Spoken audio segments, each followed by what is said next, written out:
Kembali perbincangan kita. Kalau tadi kita sedikit ngomongin tentang lebih ke pribadi perempuan, tentang masukan-masukan ke perempuan.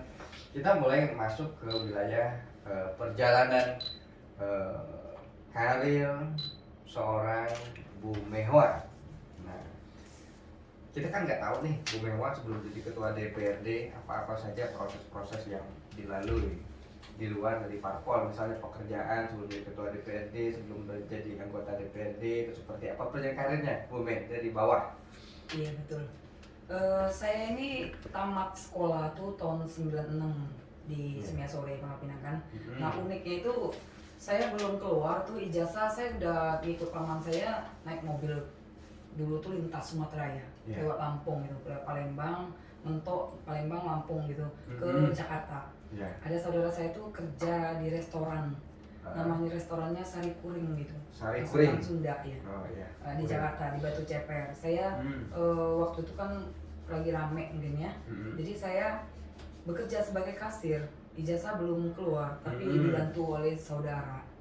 Nah sekarang sih udah tutup itu semua. Nah di Kelapa Gading saya mengalaminya. Saya pernah jadi kepala kasir. Tahun berapa itu Bu Me? Tahun 96 tamat, 97. 97. 98 kan kerusuhan ya. Iya. Saya ada di Jakarta itu di Kelapa Gading. Di Kelapa Gading. Tetapi saya udah resign dari Sari Kuring, saya mencoba melamar di perusahaan komputer.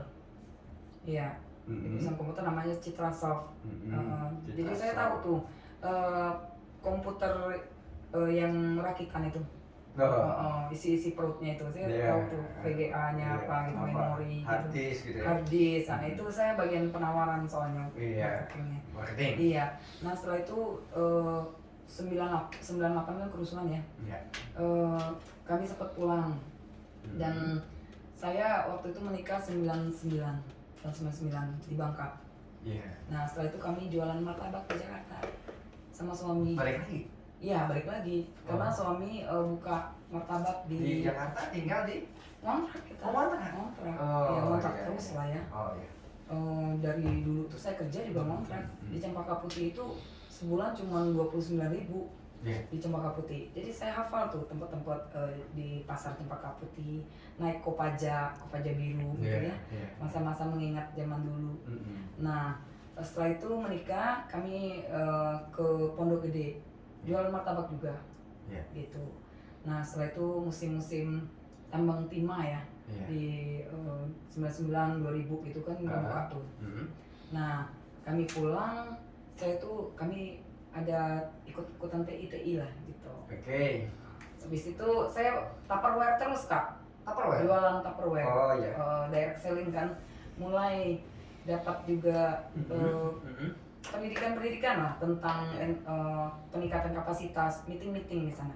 Ya kan setiap manajer yang karir berjenjang mereka itu diberi ilmu panduan supaya makin mantap gitu ya dalam mencapai penjualan. Nah saya ini nggak tahu ya, memang nggak bisa diem gitu. Jadi ada trade channel untuk ke luar negeri, saya ikut channel itu.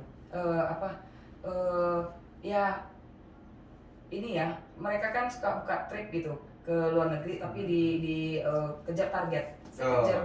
Nah makanya saya kenal tadi Ase dan semua teman-teman yang di masa kami itu Tupperware.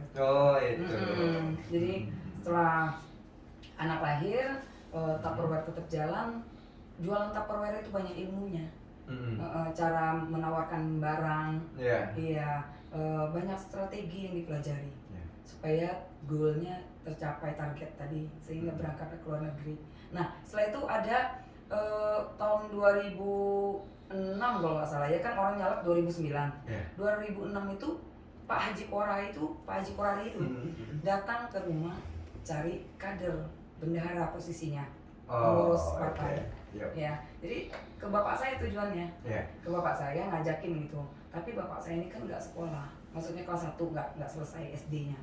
Waktu itu ada saya baru pulang inilah dari Jakarta kan kami. Nah saya bilang sama bapak saya, sama Pak Haji Kora, kalau saya aja boleh nggak? Kan saya mentalnya jadi penawaran komputer di mall-mall waktu itu pada zaman itu ya. Jadi kata Pak Haji Koranya, dia tanya suaminya boleh nggak gitu. Nah, Saya tanya suami bilang boleh. oh, Ya akhirnya saya yang dilantik gitu, yang dapat SK. Saya ngikut perjalanan partai, rapat-rapat. Kemarin itu saya ingat lah Pak Adet ya, rapat di Selang, Sepakatis, ikut-ikut acara agenda partai gitu. Nah sampai 2009 tuh feeling saya kuat. Saya memang instingnya kuat ya, saya membayangkan ini nih kan habis reformasi zaman itu ya. Jadi insting saya tuh mungkin naruri juga sih. Kayaknya ini tahun berapa mulai masuk parpol? 2006 2007 deh. 2007 gitu. Presidennya zaman Pak SBY. Pak SBY. Iya. Nah, sebelum itu saya tuh mungkin jalannya ya. Saya merasa ingin meningkatkan ilmu saya dan wawasan itu ada dulu tuh zamannya tuh KPMD, kader pemberdayaan masyarakat desa. Ya itu direkrut tuh di desa-desa. Orang kan dulu kan alergi ya ke pemerintahan desa walaupun level desa ya. Nah, seperti perangkat desa. Nah, tetapi saya waktu itu jadi ketuanya. Diutus ke kecamatan, ranking gitu ya, memperjuangkan pembangunan untuk desanya. Itu kenangan saya, bertemu dan berdialog dengan banyak instansi pemerintahan di tingkat desa, sesama desa dan kecamatan. Itu menempa mental saya ya. Ya sempat ada acara nangis-nangis misalnya, nggak goal nih rankingannya, rasa kita nggak fair ya. Jadi mengondisikan ranking itu susah, dia kan ada unsur 6-nya, unsur apanya. Sedangkan kita semangatnya menggebu-gebu nih, merasa layak nih ya, dapat gitu anggaran ya. Tapi kan sistem itu yang dibuat, itu prosesnya menempa saya di KPMD zaman itu. Nah sehingga 2009 sebelumnya kan 2008 itu ada pencalekan, perekrutan gitu, calon-calon. Saya mantap, saya mulai masa kampanye itu, papa saya banyak temannya, keluarga saya juga banyak ya. Sehingga dari panggung ke panggung, waktu acara pernikahan, ulang tahun, hajatan, melayat, saya hadiri semua tuh di dapil. Dari Tupperware juga saya jualan itu, saya mulai pergi lagi dari rumah ke rumah kan, sambil jualan Tupperware. Kelihatan sekali. Kelihatan ya. Bahwa sukses itu butuh kerja keras dan ketekunan, pasti itu. Di Pedindang Mangkol sambil jualan Tupperware tuh, naik motor saya. Sekali mendayung 2-3 pulau terlampau ya. Bener, kita kan jadi luar biasa ya, jaringan harus banyak. Itu di tahun 96 di bawah 2009. 2009, habis itu kepilih setelah itu. Ya, saya dapat 1.500 suara murni ya.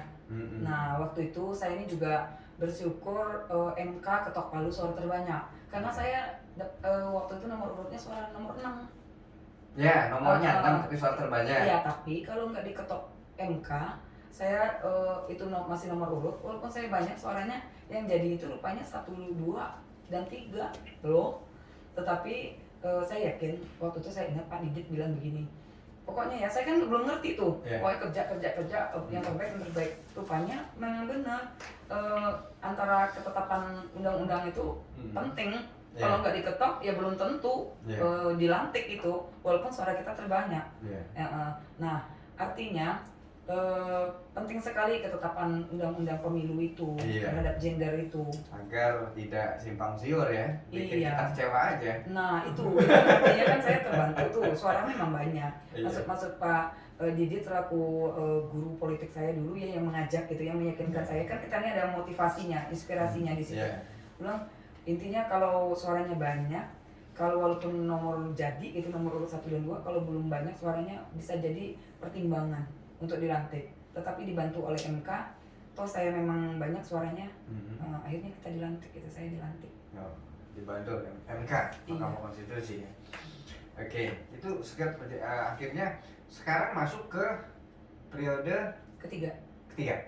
Berarti sudah 15 tahun di dunia politik. Ini ya kalau ke dunia politiknya berarti 15. Kalau di DPRD-nya kan ini tahun ketiga ya, di periode ketiga. Ya, hampir 13 tahun lah. Ya, hampir 13 tahun. Lumayan lah kalau gitu. Iya. Syukur lah ya. Syukur lah ya. Di periode kedua 2014 saya suaranya 1.850. Kemarin hampir 3.000.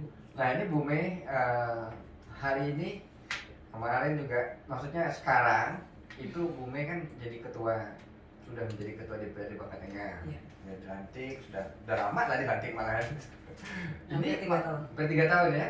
Nah, maksudnya pada saat ada nggak misalnya pertentangan pada saat Bu Mehwa ditentukan oleh partai politik, PDI Perjuangan ya. Iya. PDI Perjuangan itu jangan misalnya Bu Mehwa itu kan perempuan gitu.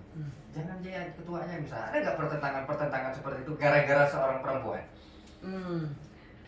Yang secara terbuka memang kan secara etika itu tidak boleh ya, malu kalau dimunculkan oleh suatu partai politik, partai apapun itu ya, apalagi di kami PDI Perjuangan yang ketua umumnya perempuan, itu nggak mungkin kalau yang terbuka ya. Tetapi itu kan mungkin pertimbangannya tuh di DPP. Ini kembali lagi hak internal partai sendiri, partai PDI Perjuangan. Jadi nggak ada hubungan dengan partai lain. Tetapi pandangan-pandangan umum dari luar itu kan pasti ada aja. Itu tantangan sih ya. Tapi saya waktu itu menjabat sebagai sekretaris, ya. Jadi saya juga senang dan kaget kenapa saya dipercaya. Tapi saya yakin ini karena suara capaian saya juga lebih menonjol dibandingkan teman-teman yang lain. Dan pengalaman saya memang lebih banyak periodenya ya, maksudnya walaupun ketua senior ya. Iya, bisa dikatakan seperti itu. Walaupun saya sekretaris seperti itu, ketua saya tuh Pak Edi waktu itu ketua DPC. Edi Purwanto ya, yang di Lampur. Tapi beliau masuk periode kedua, saya periode ketiga. Mungkin jadi pertimbangan juga. Terus walaupun Tionghoa dan non Muslim tadi itu mungkin yang menjadi penyebab saya didaulat. Karena mau dijadikan contoh. Perempuan dan non muslim itu ya, katanya kan kita pluralismenya, keberagamannya terkeren lah dan gitu. Nah itu juga saya rasa kesini saya jadi poin penentu yang bisa jadi juga menjadi bahan pertimbangan khusus yang bisa jadi itu. Justru ya itu kan? yang jadi pertimbangan ya. Sepertinya feeling Bukan. saya. Feeling saya. Feeling tapi ya kan? Bukan didengar langsung, feeling ya. Feeling saya ya, justru saya dipercaya karena saya perempuan, karena belum pernah kan, jadi pecah kalau kan ya. Nah, perempuan ya dan non muslim. Pecah telok. Iya, ini tantangan tersendiri buat saya Kak. Saya setelah dilantik itu dalam hati ya, saya ini memberi contoh yang baik Kak. Ya, terutama buat masyarakat umum dan khususnya Bangka Tengah. Saya ingin memberi contoh bahwa saya juga memperhatikan, memperjuangkan aspirasi yang dari muslimnya Kak. Nanti dan di luar dapil. Saya rindu kalau saya mampu ya, karena ini kan pandemi nih. Kemarin kita dibatasi. Saya ingin menjangkau dan menemui semua masyarakat di Kecamatan Lubuk, Kobak, Selang dan Simpang Katis. Kalau di dapil saya sendiri mungkin orang Lalango kayak ku. Cemehwa nih. Lu lagi ya. Terus ya. Lalango benar. Tapi mudah-mudahan ya, saya menangkap semua kerinduan mereka semua senang kalau saya datang sekedar hahaha lah. Tapi memang Bu Mehwa sadar nggak kalau sebenarnya Bu Mehwa ini adalah sebenarnya aset dan sejarah baru bagi Bangka Tengah, bahkan Bangka Belitung, sebagai sosok ketua DPRD dari kalangan wanita dan etnis Tionghoa. Itu sejarah baru. Iya, kesini saya baru menyadari sih, ya karena kita kan harus merendahkan hati ya, bukan rendah diri ya. Tetapi kita memberi bukti. Saya kerja terus, pokoknya orang yang menilai ya. Tapi kesini saya menangkap bahwa mereka tuh diam-diam memperhatikan saya, mengevaluasi saya, kinerja saya, dan senang sama pencapaian saya. Bangga lah ya, dalam tanda kutip konteks perempuan di jabatan publik seperti itu. Jadi makanya saya membekali diri Kak untuk mencapai ilmu pendidikan yang lebih tinggi, S3 di PDN tentang ilmu pemerintahan. Ya sekarang ya? Iya. Kalau lagi dokter dong? Kandidat dokter ya. Mudah-mudahan minta doanya nih semua pendengar ya. Ini bukan buat gaya-gayaan. Seperti saya sampaikan, kita perempuan. Sebenarnya buat laki-laki juga, orang naik mobil bisa nyetir itu bukan buat gaya-gayaan, tetapi kebutuhan. Kalau hujan-hujanan coba, masa sih mau naik motor hujan-hujanan terus? Ya kan? Ekonomi. Masa mau naik motor terus? Walaupun ada ke-enjoyan sendiri kalau naik motor. Ya kan? Kecuali motornya dipasang atap gitu. Betul. Gitu. Maksud saya tuh zamannya nih, tolonglah jangan kreatif dikit gitu loh. Iya, ya kan? Bener gak sih? Setuju nggak? Dibikin atap. Betul lah, maksudnya kan. Kalau kita orang mini, tiba-tiba butuh naik mobil ya kan, orang ada mobil itu, kita tidak pecah maka ya, darurat, kondisi darurat. Nah orang beranak kan butuh ditolong, kan nggak pakai mobil kalau nolong orang beranak, dan mungkin nggak pakai motor kan? Pakai motor, tapi pakai ini, pakai kan? gerobak nolongnya. Nah bener nih, kita buru-buru lah mikir kan, serius, ini bener ya. Jadi maksudnya tuh laki-laki perempuan same-same kebutuhan ini, bukan bergaya-gayaan. Iya. Kayak dulu kan orang kata bergayau, bukan ya, termasuk yang begini-begini lah. Semuanya harus kita tahu seperti itu.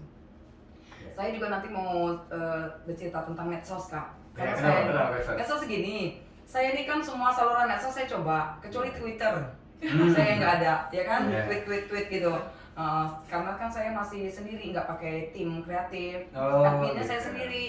Jadi sebisa saya lah, masih sederhana lah ya, belum butuh maksud saya yang gimana-gimana profesional belum. Oke. Jadi saya ada TikTok. Ya kan. Saya tuh awalnya tuh nggak tahu TikTok itu bagaimana, pikirannya tuh, tuh joget-joget terus, gitu.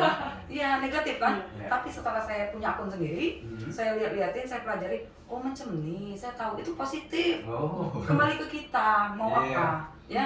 Jadi kalau dikit-dikit masih dalam wajar-wajar, Mehwa menghibur orang, saya Iya. abadikan dengan TikTok, tapi masih wajar-wajar. Tidak PHP lah, bukan untuk yang nggak keruan, ya kan? Ya? Kembali ke niat lah. Iya, saya menghibur, mereka seneng gitu ya. Jadi saya pikir kita udah teredukasi sendiri, terus Facebook udah lama saya concern, banyak yang tahu saya dari Facebook ya. Terus Instagram nih Kak, Instagram saya itu anak-anak muda banyak yang seneng gitu ya, yang memperhatikan, dapat ilmu dan teredukasi.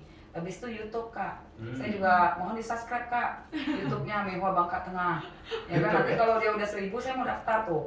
Iya, sampai tahu kan, bener gak? Kalau dapat duit kita makan bakso. Iya, ya kan? Saya langsung dapat duit terus ya. Kan ya Kak ya, bener. Saya ini kan, tapi saya tetap fokus pada kerja saya dulu. Yang gitu-gitu tuh nyambi-nyambi lah, ya kan? Pokoknya profesional, kerja dulu, jaga hubungan dan keinginan cita-cita masyarakat. Jangan habis masa jabatan nanti, dakpilah kelihatan, dakpilah kesana kan? Gitu ya Kak ya, mohon doanya ya. Yo, pasti gitu doang. Iya. Ini juga, oke, itu sekilas tentang sejarah lah ya, bahwa Bu Mehwa ini sebenarnya sudah menjadi sejarah baru.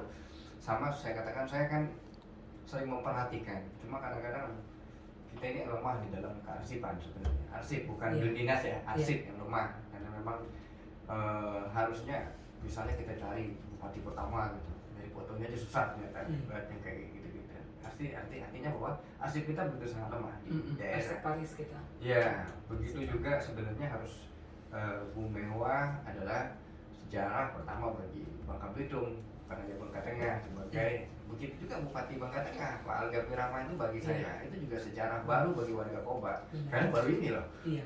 Ibaratnya kayak gitu. Jadi tidak ada yang sebenarnya kita itu harus mempunyai arsip yang bisa membuat gini lah, jadi kenangan terhadap hari nanti dan bagi sejarah bagi ke depan. Iya kan? Ibaratnya.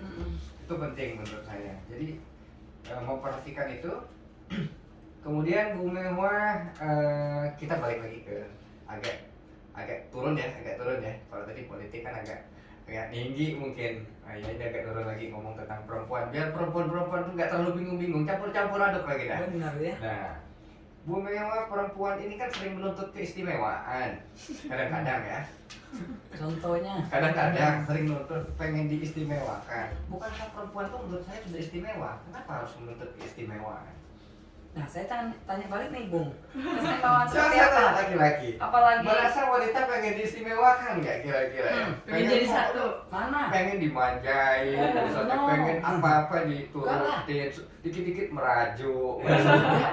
Ada, yakin lah. Kami ini perempuan ada penyakit bulanan loh. Ya, tapi saya detek ini enggak jadi halangan itu, ya kan? Ya syukur-syukur sih. Itulah jadi pemimpin harus sehat luar dalam. Kalau si sakit-sakit macam mana coba? Bener loh, ya kan? Makanya harus ada uji kesehatan tadi. Mental, jiwa dan raga. Kalau J temperamen labil, cuman nih coba tiba-tiba aja merangi terus, ya kan? Tengah rapat, serius, bener nggak Kak? Banting meja. Ya apalagi yang psikopat misalnya, temperamen, nggak dia labil maksudnya. Bahaya ya. Ini kita mempelajari psikologis ya. Masyarakat kan menilai dari bawah ujung kaki ujung rambut, bener nggak Kak? Jadi maksud saya kami pemimpin politisi ini harus jadi contoh kan. Teladan maksudnya tuh ya pandai-pandailah membuat diri. Diperhatikan ya yang bagus, viral itu yang positif, bukan yang negatif, bener Kak? Yang viral tuh malah negatif kan?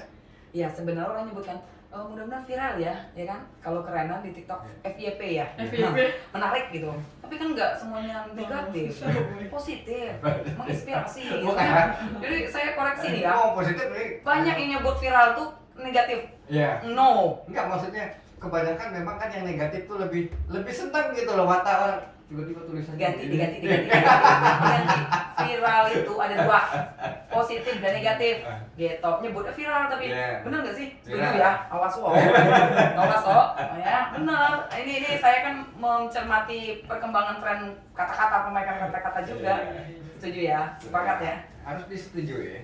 Kalau nggak setuju bahaya. Nanti yang negatif terus yang jadi. Iya. Kita mau open minded tadi. Iya.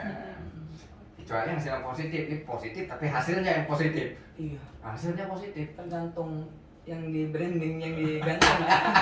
Iya, substansinya tadi ya benar. Iya. Oke. Oke, kita jadi tidak semua wanita gitu maksudnya ya Enggak. butuh keistimewaan. Tergantung.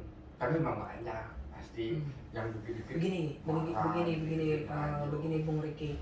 Misal satu contoh aja. Iya. Nah, saya ini kan kita semua ada plus minus ya. Ada hal yang berbeda dari sisi perempuan, pemimpin perempuan dengan pemimpin laki-laki. Misal perempuan kita nggak ngerokok. Ya. Kalau bisa katakanlah gitu, walaupun perempuan ada yang merokok Ya. bener nggak sih? Bener. Ya. Tapi bisa kita katakanlah umumnya perempuan tidak ngerokok. Ya. Ya. Umumnya lah. Umumnya ya, kita, tapi ada yang merokok, kita tahu lah ya. Jadi ya kita yang harum-harum, ya kan?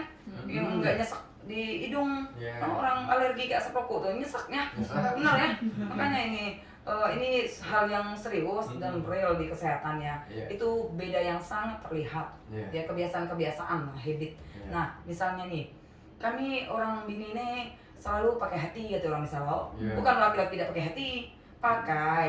Tapi kami ini lebih lebih double mungkin ya. Jadi, kalau dia nerima tamu tuh, jadi mikir tuh ngebayang tuh lah dari persiapannya kecil-kecil, jadi minum api gitu diingetin, dipersiapkan. Duduk di mana, ya kan? Lebih detail. Itu makan api, benar. Jadi maka dari itu ruangan pimpinan DPRD tahun ini sih banyak yang belum tahu bahwa itu direhab, Ya. ya direnov karena udah lama sekali 10 tahun lebih nggak direnov. Ya. Ya lah buruk-buruk lah bucur-bucur, lampu segala macam kakak tahu sendiri ya, panas, ya kan? Jadi mungkin itu dulu kan laki-laki bayi, Istimewa jadi. kotor, debu apa, ya jadi saya walaupun musim pandemi ini ya kita lihat sendiri semua jalan-jalan juga sering jalan dibenerin. Ya kalau berpikir konteks empati kita dengan masyarakat yang terdapat pandemi ya, kita pasti semuanya kita lakukan untuk fokus penanganan COVID ya, kesehatan gitu, pemulihan ekonomi. Tetapi kan ini kita udah tahun ketiga, ya kita udah tidak kaget, vaksin juga udah lancar segala macam. Jadi ruangan itu mudah-mudahan lebih enjoy lagi. Saya mau menerima banyak masyarakat di situ menyampaikan aspirasi. Lebih bagus lagi maksud saya ruangannya nanti lebih wangi, lebih nyaman, menerima aspirasi masyarakat. Buka tradisi Ya kita baru. juga bukan versi kita juga harus nyaman di dalam. Betul. Bekerja untuk rakyat. Iya, biar semangat lagi. Iya. Ya. Kalau kita kerjanya juga nggak enak, hasilnya nggak maksimal kasihan rakyat. Tergantung yang digantung ya kan. Iya. Benar loh. Soal negatif, biarlah kita lawan dengan yang positif ya kak ya. Iya. Harus positif. Kita siap selalu. Nah, kita break dulu ya. Boleh. Kita break lagi dulu kalau gitu lagu. Oke. Biar nggak capek nih kayaknya. Terima kasih.